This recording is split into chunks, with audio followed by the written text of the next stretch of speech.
Welcome to the Locked On Titans podcast. I am your host, Tyler Rowland. Titans fans, it is a Tuesday edition of the Locked On Titans podcast, but it is a very, very special Tuesday episode. For the first time in Locked On Titans podcast history, I will have a Tennessee Titans player on for an interview, and it is none other than outside linebacker and special teams ace Ola Adeniyi. Adeniyi sits down with me for about 5 minutes discussing his big moment in Seattle, adjusting to life in Tennessee, and his expectations for his role increase going forward with Bud Dupree set to be out for a few weeks. An awesome interview with Ola Adeniyi coming up first. But after that, we are going to talk injury updates for the Titans, and I will end the show with a Rollins rant on Ryan Tannehill. So a special Tuesday edition of the Locked On Titans podcast.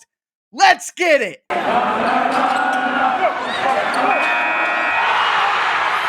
are Locked On Titans, your daily Tennessee Titans podcast, part of the Locked On Podcast Network, your team every day.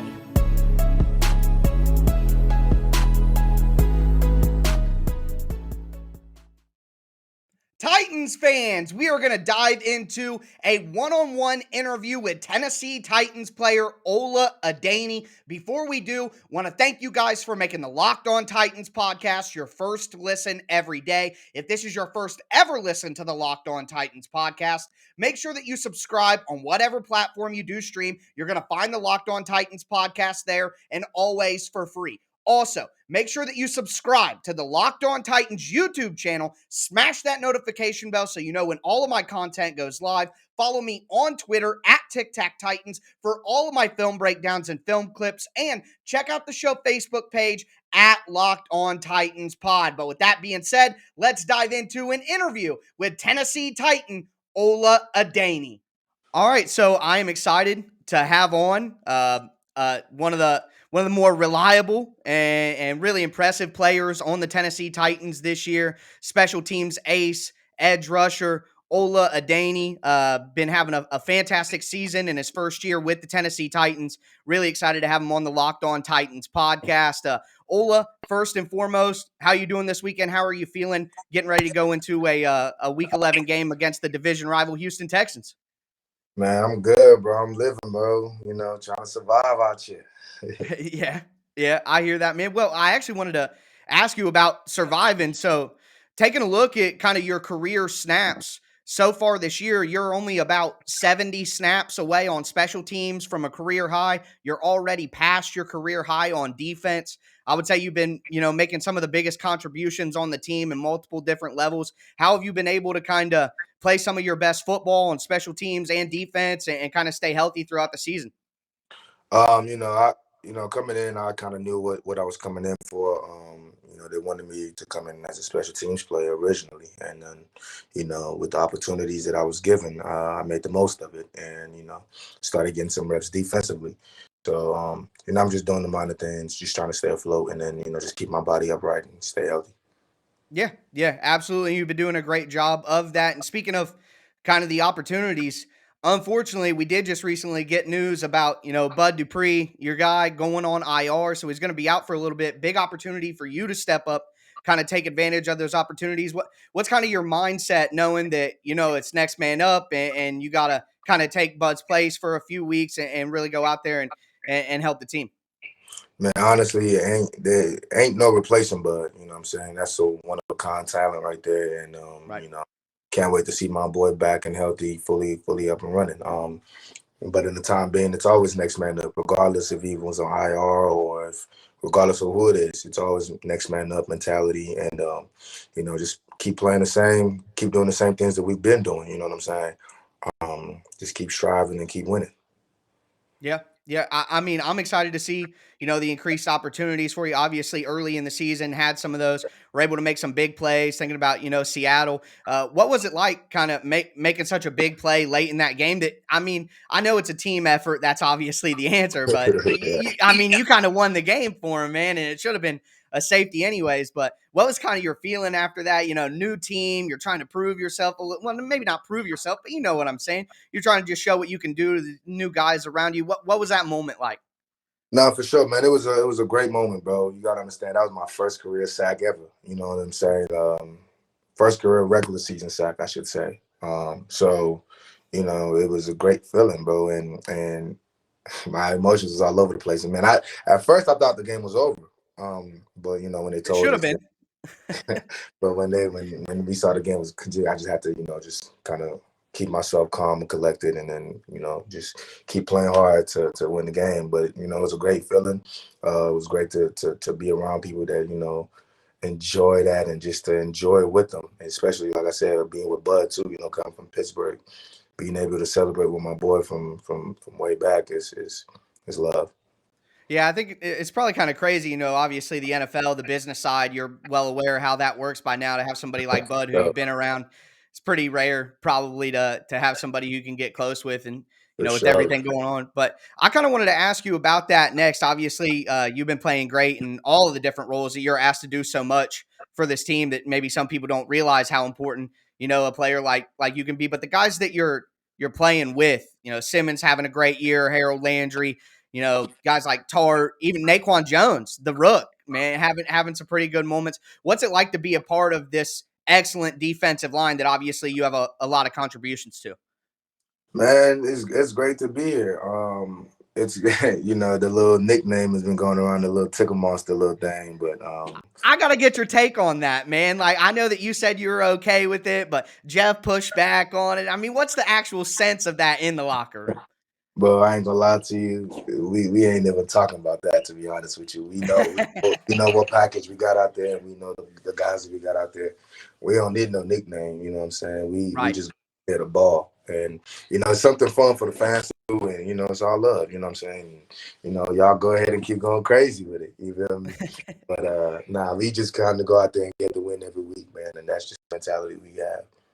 Well, you guys have been doing a great job of that. Obviously, going into this Week 11 matchup, only 2 losses on the season, tops in the AFC. I guess what's the confidence level in the locker room? I know that you guys play 1 week at a time. Not asking for anything like that, but I mean, do you feel like this team really can beat anybody in the NFL on any Sunday? Man, as long as we prepare and we take care of our business, we got this little motto, this little saying, and I heard it from KB, and KB says it best himself. We're not trying to prove nobody wrong. We're just trying to prove ourselves right. And if we keep that same mentality going into it, man, we'll be good. We should be able to beat anybody. Yeah. I'm with you there. Well, Ola, I want to get you out of here with kind of a fun question. So, Chef Elon did a little video for the Titans YouTube channel, and she mentioned that you happen to Yeah, be one of her favorite guys. So, since she is, working in the cafeteria, all those people are so important to what the team does on the field. But what for is your sure. go-to meal when you go in the cafeteria? What is like the number one food? You're out of practice, you're done lifting. What's the number one thing that you're looking forward to eating when you go in there? Man, honestly, they be switching it up every day, so it's like it ain't even no they switch it up every day and something new and fresh. So I'm just looking forward to just going in there and see what they got for the day. You know what I'm saying? Because I'm gonna eat Right. it regardless, because I know it's gonna bust. You feel me? Hey, well, I'm with you on that. With Thanksgiving right around the corner, I think everybody's probably with you and ready to eat. But Ola, thank you so much for coming on the show. I really do appreciate it. You're actually the first Tennessee Titans player to actually come on the show. So thank you very much for that, and good luck. Hope you can stay healthy and keep performing and take advantage of these opportunities that you're going to have. I personally think that you're a Pro Bowler on special teams this year, and if people aren't seeing that, then I'll just tell them to turn on the tape. I watch you Tell stonewall a them. guy on punt coverage last Come week against the on. Saints at the line of scrimmage, man. It was great stuff. So Come thank you so on, man. much for coming on, and hopefully I can talk to you again in the future. Appreciate you, Tyler. Appreciate you having me on. Glad to be the Yep. first one. All Yeah. right, Appreciate that. Thank you, Ola. yeah.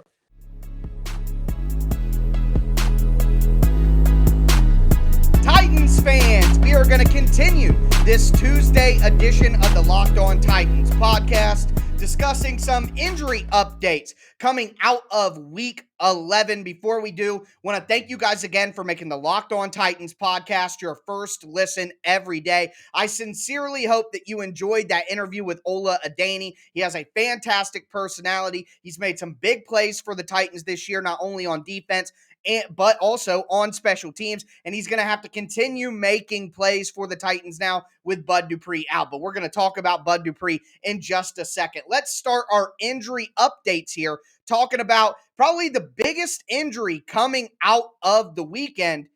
And it's A.J. Brown. A.J. Brown got hurt twice during that matchup against the Texans. He left the game early with a hand injury, came back, and then ultimately left again with a shoulder injury. And we were worried about that. I don't know about you, but I definitely was. That's why I'm going to throw a we out there. There was collective concern for A.J. Brown coming out of this game. He was wheezing on the sideline. It did not look good. And it was a relatively, it was a hit on the sideline, but it didn't look like a jacked up level hit or anything like that. But the way that AJ was, gasping for breath on the sideline, I'm not a doctor. I'm not a doctor. I'm going to say that about 100 times, guys. I have no medical background, no medical information, just things I'm seeing. When I watch this, you look at AJ, and I'm thinking, did he puncture a lung?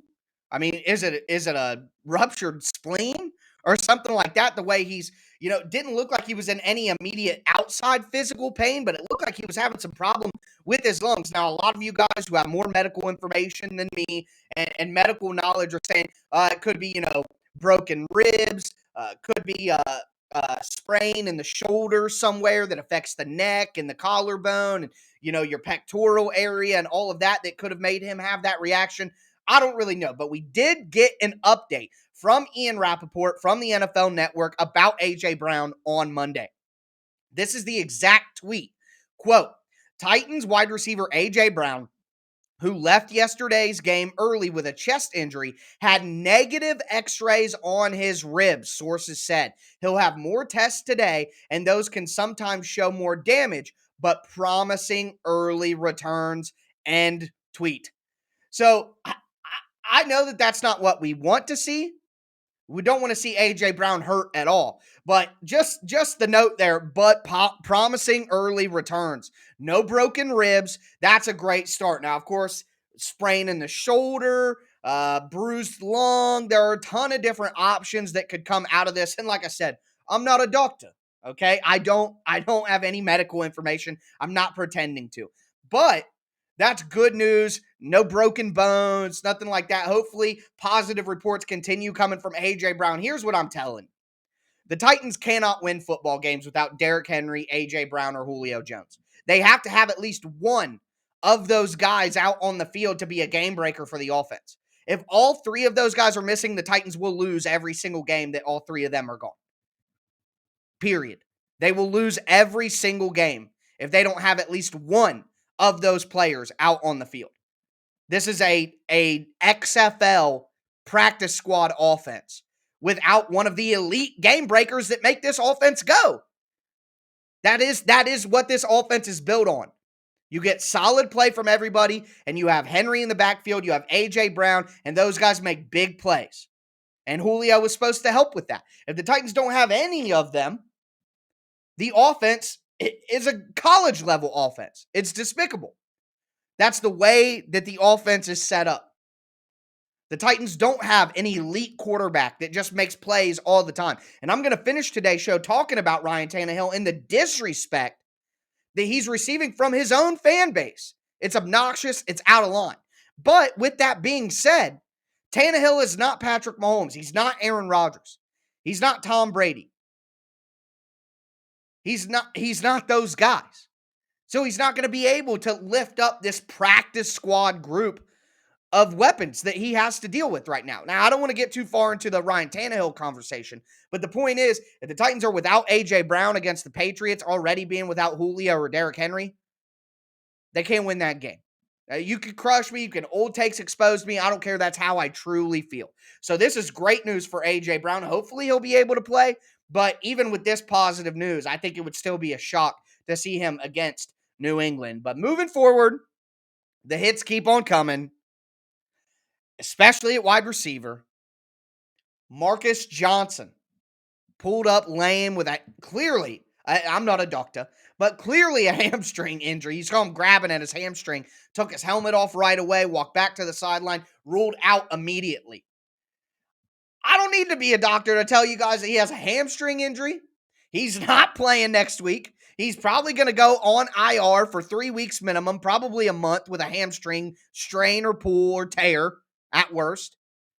So that means that going forward, the Titans are going to be without their top 3 wide receivers. Cam Batson tore his ACL earlier in the year. That's going to leave them with Dez Fitzpatrick. Oh my God. Oh my God. He was responsible for at least 2 interceptions and other blunders out there. The dude has no clue what he's supposed to be doing. Probably why he got drafted and then went straight to the practice squad and hasn't been able to get called up. Yeah, that makes sense. The Titans took a wide receiver in the 4th round and traded 2 picks to go up to get him for a guy who couldn't learn the playbook since April. What are we? What is that? 7 months? Still has no idea what he's doing to the point where Tannehill has to literally scream at him on the field. Do you know what's going on? There's videos online of Tannehill going up to him on the bench like, what are you doing? What are you doing? So the Titans starting wide receiver doesn't know the playbook. Great. Nick Westbrook-Ikhine, who's just fine. He's just fine. I mean, compared to what the Titans are going to have out there, I mean, Jesus, he's great, but not great overall. Chester Rogers has survived, but man, Chester Rogers has been a middling to practice squad wide receiver his entire career. Without A.J. Brown and Julio Jones and Derrick Henry, Chester Rogers isn't going to do anything. He's not that good. So, Dez, Nick Westbrook-Ikhine, and Chester Rogers are your starting wide receivers. They're going to have to call up Mason Kinsey and Cody Hollister. Cody Hollister just got back on the practice squad last week. Time for Machine Gun Kinsey to really make some plays, I guess, then.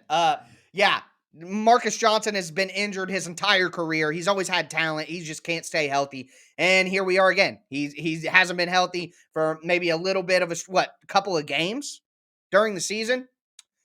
Oh, man, it's frustrating. And then, this is really concerning, especially with the Patriots ahead. An injury to Teair Tart. And again, I keep giving the caveat because I don't want you guys, my savages in my YouTube comments, to blast me. But a lot of people online are saying it looks like a sprained MCL for Teair Tart. And that would keep him out probably a month, maybe 6 weeks at worst. I see 3 to 4 weeks being put out there. Again, I don't know for certain. I'm just telling you what I'm seeing. 3 to 4 weeks when the Titans have already had a ton of injuries on the defensive line, especially at edge. I mean, man, they are just stacking up on the Titans in a record-breaking fashion. And then finally, Bud Dupree was placed on IR over the weekend. Everybody was mad at me about 6 weeks ago, when I said the Titans were lighting money on fire with Bud Dupree, but I mean, he's going to miss half the season in his first season.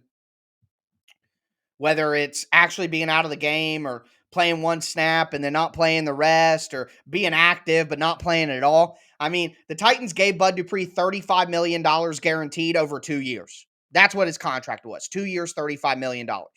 That's the reality. And the Titans are basically wasting $8.5 million for half a season of Bud Dupree that he didn't play. 1/4 of the money that you gave Bud Dupree is literally set on fire because he can't play. Because you signed a guy to big money contract after he tore his ACL. I mean, that's a risk. That's a big risk. But I will say, when Bud Dupree is out on the field, the Titans play better. The Titans' pass rush is significantly better just from having him out there, because replacing him and what comes on after him isn't necessarily, what you want out on the field. And that brings me to Ola Adeniyi, who we just spoke with. He got banged up in the game as well. And Ola is a great situational, rotational pass rusher. He can do that in a rotation. But asking him to absolutely grind on special teams and then come in and rush the passer and be effective as well. And now with Bud out, he's going to have an increased role. And instead of having Danico Autry in the middle, you're going to have to put Danico Autry on the outside to play edge. You're going to have Murchison on the outside to play edge. I mean, not only Ola, but Joe Jones, the other outside linebacker, just got placed on the COVID list on Monday. What is going on? Joe Jones just played in that game yesterday. If he got diagnosed positive with COVID, Do we think that it's likely that no one else around him got it? I am worried. Oh my God, I'm worried. I can't help it, guys. I try to just be positive all the time, but I'm concerned here. This is nuts. This is insane. I really don't know. I mean, Roberson is back. He played 4 snaps on defense in the game. What, Dylan Cole's going to play outside? Nick DeZubnar played some outside linebacker yesterday. Oh, dear God. Make it stop. Turn injuries off. But either way, that is your injury update. I'm going to finish the show with a little bit of a Rowland's rant on the Ryan Tannehill discourse that I've seen all over my Twitter account all day Monday. Before we get into that, though, it's Thanksgiving, and we all know what that means. Football, and nothing goes better with football than turkey and betting.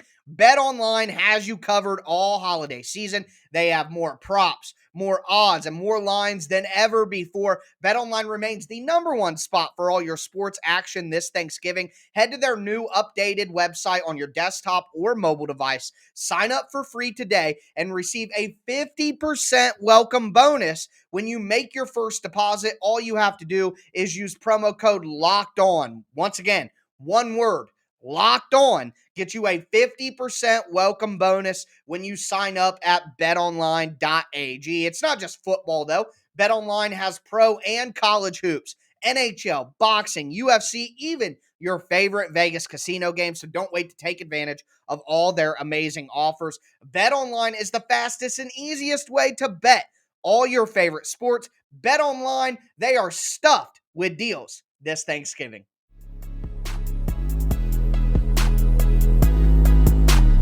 Titans fans, we are going to cap off this special Tuesday edition of the Locked On Titans podcast with a little bit of a Rowland's rant on Ryan Tannehill and the conversation around him following that game on Sunday. First, want to thank you guys again for making the Locked On Titans podcast your first listen every day. I hope you guys did enjoy that Ola Adeniyi interview. He was fantastic. Hope to have more Tennessee Titans on here as we continue doing the show. My name is in the locker room now. They know about me, so hopefully that means we can get some more Titans on here in the future. But then talked about the injuries. Not as fun of a conversation, but an important one nonetheless.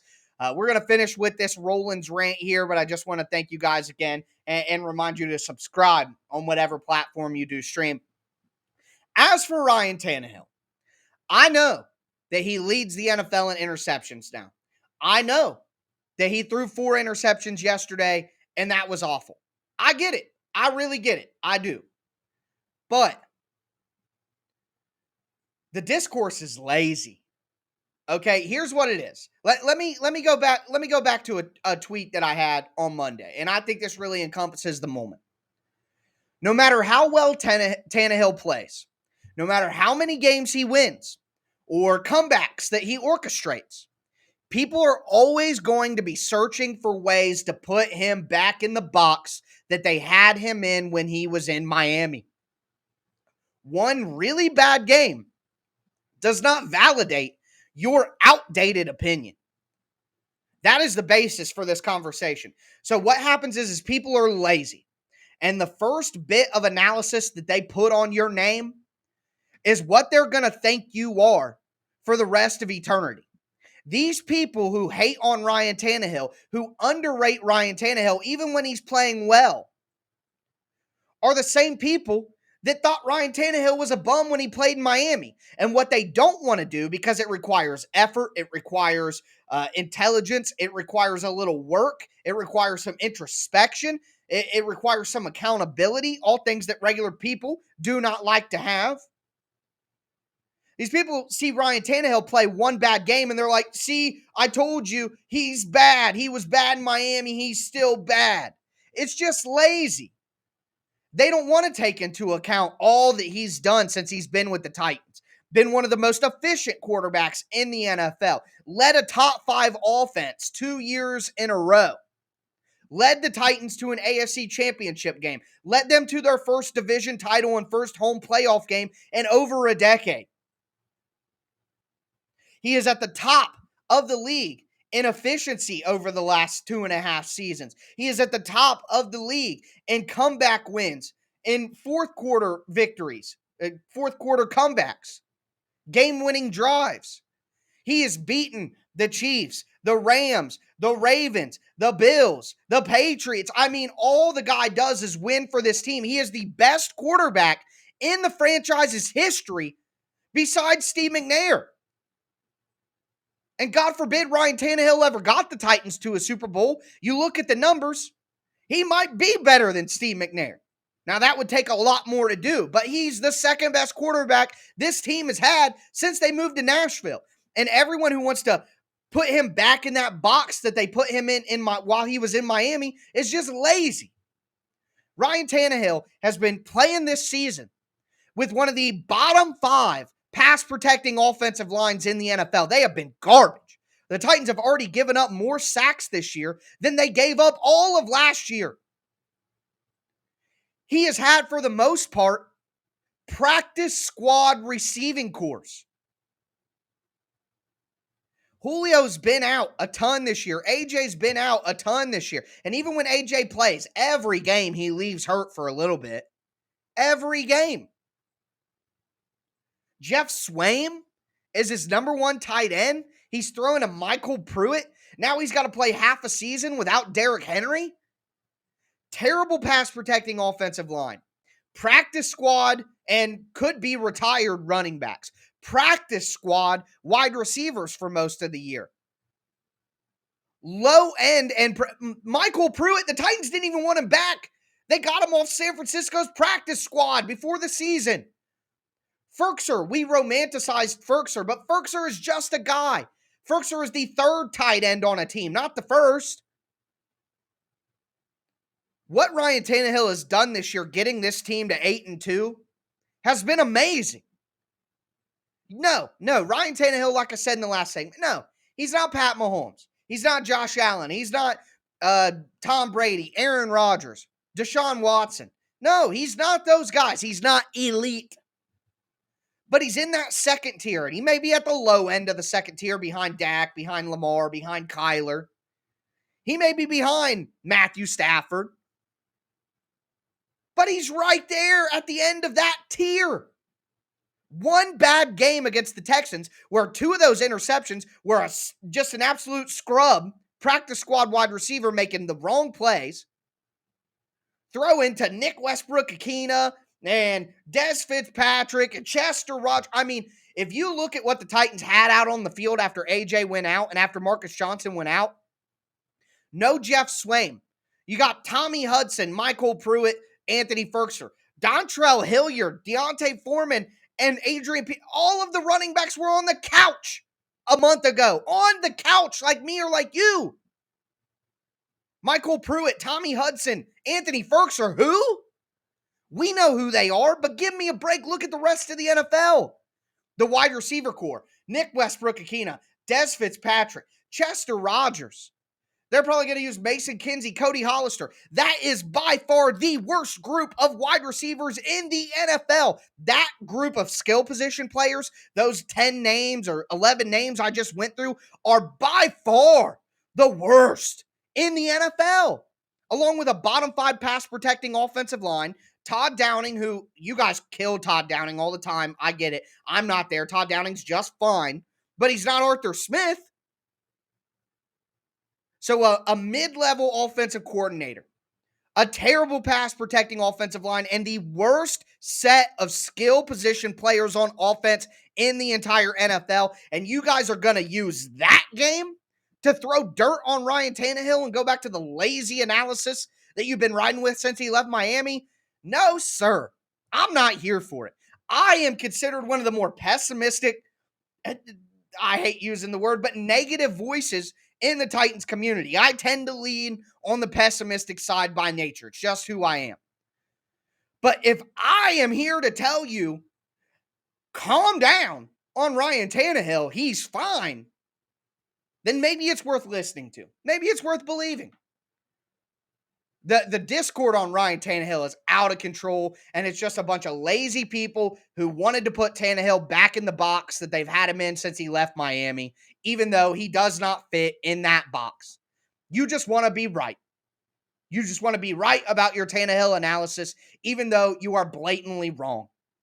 No, Ryan Tannehill is an elite, but he's the second best quarterback in Tennessee Titans history. And I'll be damned if half the fan base is going to all of a sudden turn belly up on him because of one game with a freaking practice squad set of offensive players. Get out of here with that. Tannehill will be fine. If the Titans put a real NFL team around him, which they will try to if people get healthy, which God knows that may never come. I don't know. Either way, I'm upset, but I hope it was a good episode for you guys. I really enjoyed it. That's going to do it for me today, folks. As always, I am your host, Tyler Rowland, and this was Locked On Titans.